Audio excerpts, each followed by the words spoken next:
تم کیا مار دیں گے؟ مار دیں گے، مار دیں گے۔ تو مارنا چاہے مار لے، میرا وقت نہیں ہے تو نہیں مروں گا، وقت ہے تو برابر مروں گا۔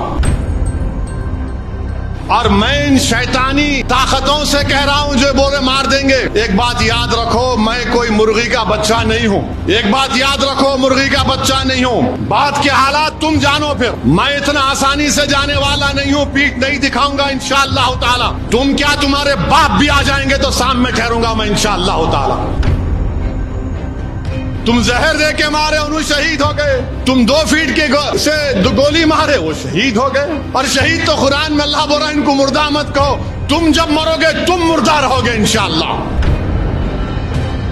پس مردن فرشتوں نے جو تلاشی لی تو کیا نکلا؟ فقط ایک دل کے گوشے سے خیال مصطفیٰ نکلا۔ تمہاری نسلیں فنا ہو جائیں گے، ہم فنا نہیں ہوں گے۔ ہم ایک گھر سے دوسرے گھر کو منتقل ہوتے۔ میری زندگی کا مقصد تیری دین کی سرفرازی، میں اسی لیے مسلمان، میں اسی لیے نمازی۔ میں اتر پردیش گیا، مختار انصاری کے گھر کو گیا، تو اس کے بعد سے سوشل میڈیا پر یہ تمام کے تمام بانکڑے پہلوان شروع ہو گئے، تیرے کو مار دیں گے پورے کے پورے۔ ارے بھائی، میں اخلاق کے گھر کو بھی گیا تھا، میں جنید اور نصیر کے گھر کو بھی گیا تھا جن کو زندہ جلا دیا گیا گھاٹ میکا کے۔ میں ان لوگوں سے کہنا چاہ رہا ہوں جو مجھے دھمکیاں دے رہے ہیں، ایک بات یاد رکھو، میں جس دین پر چلتا ہوں نا، میں ان سے مخاطب ہوں۔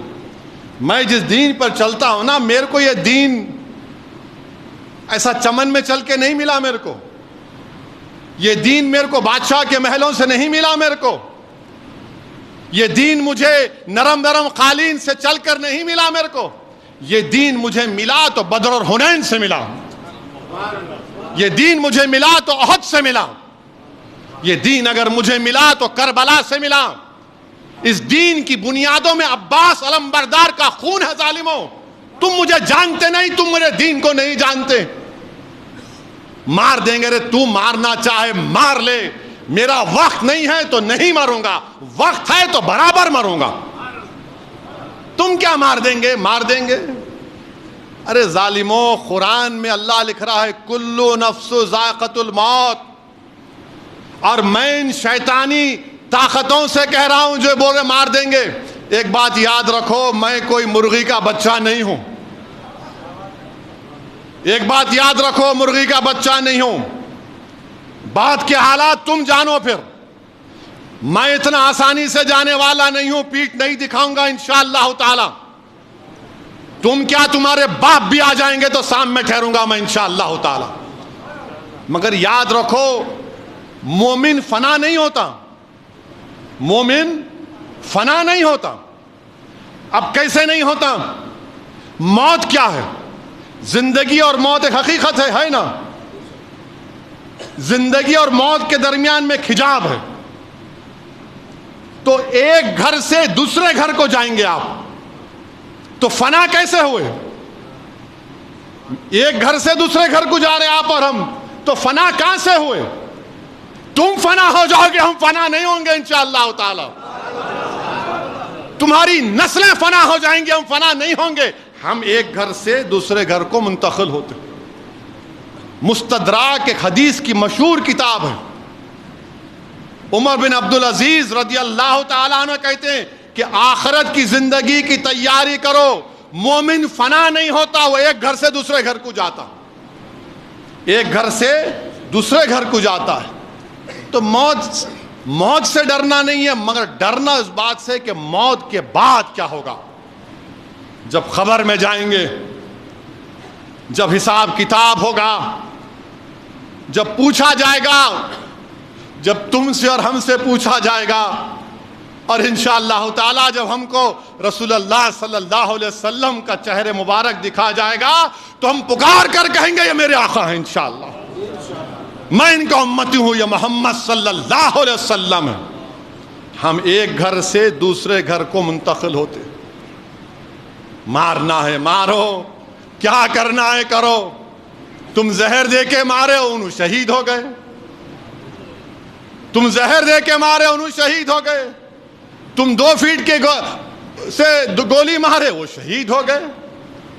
اور شہید تو قرآن میں اللہ بول رہا ہے ان کو مردہ مت کہو، تم جب مرو گے تم مردہ رہو گے انشاءاللہ، تم جب مرو گے تم مردہ ہوگے، میں مردہ نہیں رہوں گا، میں مومن ہوں، گھر تبدیل کروں گا۔ کسی ایک شاعر نے ایک اچھا شعر کہا تھا، میری زندگی کا مقصد تیری دین کی سرفرازی، میری زندگی کا مقصد تیرے دین کی سرفرازی، میں اسی لیے مسلمان، میں اسی لیے نمازی، میری زندگی کا مقصد تیری دین کی سرفرازی، میں اسی لیے مسلمان، میں اسی لیے نمازی۔ کسی ایک عاشق رسول نے بڑا اچھا کہا موت خبر کے بارے میں، کفن کے بارے میں، اب میں ان ظالموں سے کہہ رہا ہوں کہ پس مردن فرشتوں نے جو تلاشی لی تو بھلا کیا نکلا، پس مردن فرشتوں نے جو تلاشی لی تو کیا نکلا، فقط ایک دل کے گوشے سے خیال مصطفیٰ نکلا۔ پس مردن فرشتوں نے جو تلاشی لی تو بھلا کیا نکلا، فقط ایک دل کے گوشے سے خیال مصطفیٰ نکلا۔ یہی ہوگا میرے سے بھی انشاءاللہ، ہم تمام سے ہی ہوگا انشاءاللہ تعالیٰ۔ پس مردن فرشتوں نے تلاشی لی تو کیا نکلا، فقط ایک دل کے حصے سے خیال مصطفیٰ نکلا۔ میرے بھائی یہ ہماری پہچان ہے، اور یہ ظالم جانتے نہیں، یہ مردہ لوگ ہیں، یہ جانتے نہیں۔ ایک صحابی رسول تھے ابو سعید خثیمہ رضی اللہ تعالیٰ عنہ، ضعیف ہیں، بیٹا بدر میں شہید ہو گیا، احد کی جنگ ہے، رسول اللہ صلی اللہ علیہ وسلم کا جا کر عرض کہتے رسول اللہ صلی اللہ علیہ وسلم آپ میرے لیے دعا کریے۔ اللہ کے رسول صلی اللہ علیہ وسلم پوچھتے ہیں کیا دعا کرنا چاہیے؟ تو بولے رسول اللہ صلی اللہ علیہ وسلم دعا کریے کہ میں احد کے جہاد میں شریک ہو سکوں اور مجھے اللہ شہادت دے دے۔ اور بولتے ہیں کہ جب جنگ بدر ہو رہی تھی تو میرے اور بیٹے میں یہ بحث ہوئی کہ میں جاؤں گا، تو ہم دونوں نے ڈرا کیا، خورا کیا، بیٹے کا نام اٹھا، بیٹا شہید ہو گیا الحمدللہ۔